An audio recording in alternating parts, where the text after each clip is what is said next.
A ver, el presupuesto de la Unión Europea suena como algo súper denso y complicado, ¿a que sí?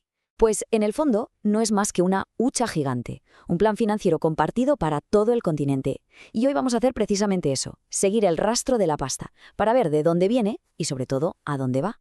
Venga, vamos al lío.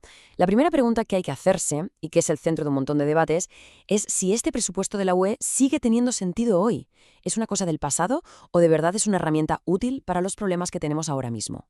Y para que nos hagamos una idea de la escala de la que hablamos, ahí está la cifra. El presupuesto para el periodo 2021-2027 es de más de 1 billón de euros. Con B, una cantidad, vamos, astronómica, que marca las prioridades de la Unión para casi una década entera.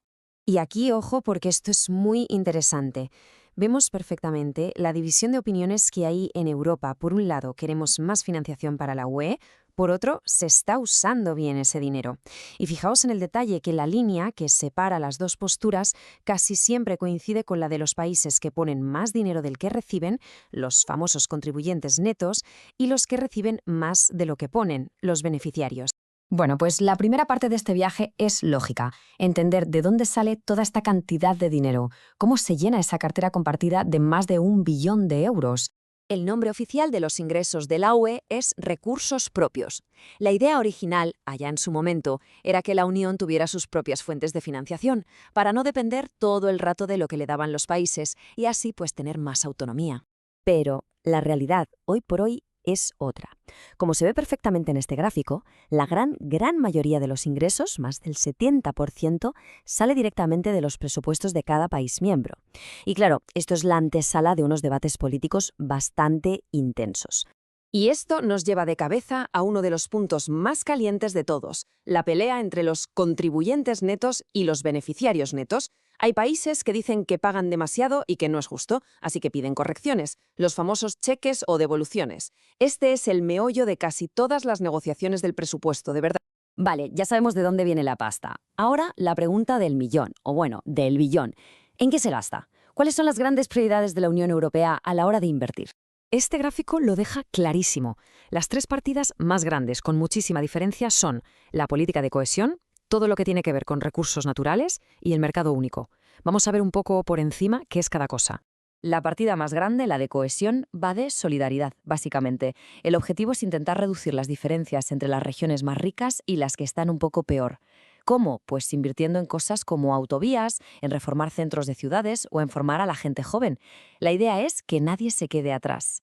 El segundo gran bloque, el de recursos naturales, incluye una de las políticas más antiguas y famosas de la UE, la Política Agrícola Común, que seguro que suena más por sus siglas, la PAC. Pero ojo, que aquí también entra cada vez más dinero para todo lo relacionado con la transición verde y cuidar el medio ambiente. Hemos visto de dónde viene el dinero y a dónde va. Pero, ¿quién decide todo esto? Ahora nos metemos en las reglas del juego, en cómo se gestiona todo y, como es de esperar, en las grandes batallas políticas que se montan. La pieza clave de todo esto es el Marco Financiero Plurianual, o MFP. Es un plan que se hace cada 7 años y que pone los topes de gasto. Se inventó justo para eso, para dar un poco de estabilidad y evitar que los países estuvieran a la gresca cada año por el presupuesto. Y este marco no salió de la nada, claro. Aquí se ve muy bien cómo han ido cambiando las reglas del juego.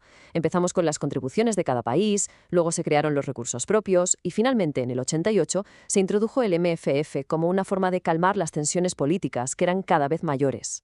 Y para ponerle cara a todo este drama político, hay una frase que es historia pura, esta de Margaret Thatcher, su famoso «quiero que me devuelvan mi dinero». Vamos, es que no puede ser más directo. Esto, allá por 1984, lo cambió todo. Fue la prueba de fuego de que, al final, los intereses de cada país pesan, y mucho, en las negociaciones de la hucha común. Entonces, ¿cómo se aprueba hoy este marco? El proceso se puede resumir en 3 pasos. Primero, la Comisión Europea pone una propuesta sobre la mesa. Segundo, y esto es clave, el Consejo, donde están los gobiernos de todos los países, tiene que estar de acuerdo por unanimidad, todos a una. Y tercero, el Parlamento Europeo le da el sí definitivo. Y todo esto nos trae al presente y, sobre todo, al futuro. Porque las crisis que hemos vivido últimamente están forzando a que el presupuesto de la UE cambie otra vez, y además a una velocidad de vértigo. Es que el marco que tenemos ahora mismo no se negoció en un momento cualquiera. Tuvo que lidiar con una tormenta perfecta, la salida del Reino Unido, el golpetazo de la pandemia y luego la crisis energética.